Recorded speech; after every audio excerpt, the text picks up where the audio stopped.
360 months, that 30-year sentence, it really, that within itself played on my mind.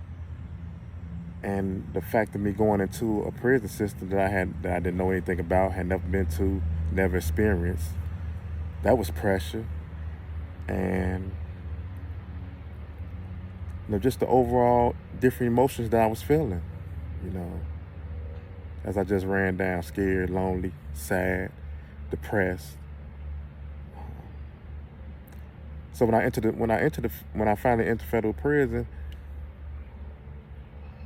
I really didn't know what to do. I didn't really know where to turn. I didn't know who to talk to. I really didn't know anything.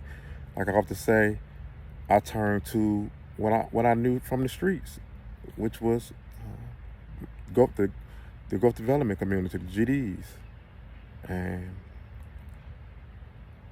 when I turned to the GDs, or I turned to the growth development, or the gangsters, or whatever name we choose to call the organization. When I turned to them, I found some level of structure within that confines. So turning to the organization, structure helped me set a structure up in prison to begin to do my time. Like I often say, I used to drink a lot, so I drink a lot just to drown myself in the depressed state I was in, just to try to take myself away. And how I'm gonna do all this time, who gonna be there for me, and where I'm gonna get commissary money from, how I'm gonna make it day to day, who gonna send me mail, who was my friends, you ask yourself so many different. I used to ask myself so many different questions. I'm sure a lot of other men ask themselves a lot of questions as well, coming in with a large sentence.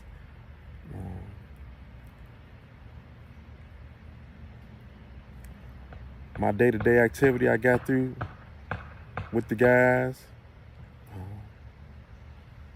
and as that was that was when I first came in. So I would say like the first 5-6 years of my federal sentence, in my mind, I believe I would win my appeal. I would return back to society, return back to the streets, and start getting money, hanging out, and doing what I was doing before. As they say, you want to tell God a plan, you want to make God laugh, shall I say.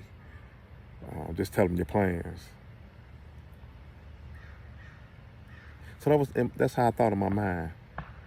So for the first 5 years, I just hung out, went to commissary, went to the law library, researching my case, my appeal, arguments, the things I wanted to argue on appeal. I go and research those things, see what type of cases came out on them, how I was looking at my circuit, how the judges are ruling. So I stayed in the law library majority of my day to like 3:30, 4 o'clock count, as they call it in the feds. So at 4 o'clock count, we had to leave out of wherever we was at. We had to return back to our room, and they lock us all in and they count us, make sure, I guess, that nobody escape or do their census counts or whatever type of counts they was seeking to do. So after 4 o'clock count, then it was basically in that world, or in my world, kicking the time. I'd go out, if I smoked, which I did, but if I smoke weed, I get out there, I come to the yard, we got weed, we smoking weed, we drinking White Lightning, hooch, stuff that tastes like Alizé and Patron, shall I say. A little bit exaggeration, but it's close to it,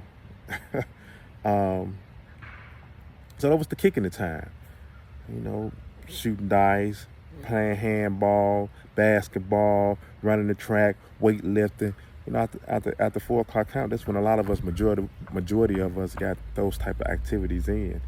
So I was, of course, with the low activities, probably a little working out here and there, or whatever was mandatory of me through the structure that was set up through the organization.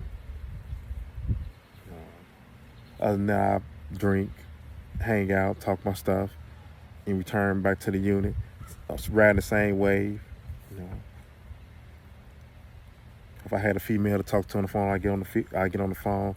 If I had some phone money, I get on there, call my little female friend up and talk slick to her. Those are the type of things I used to do in that era between 2001 and 2006.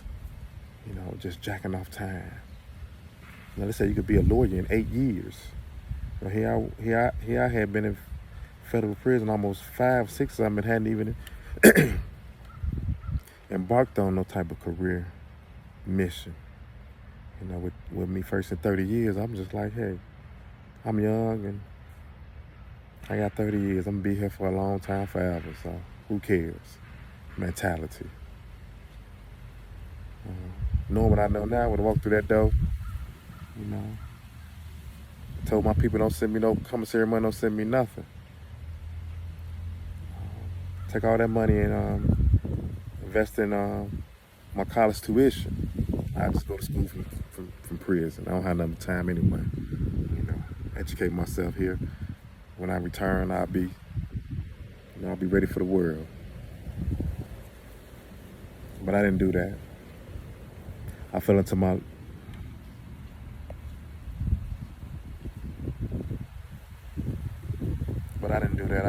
low way of thinking.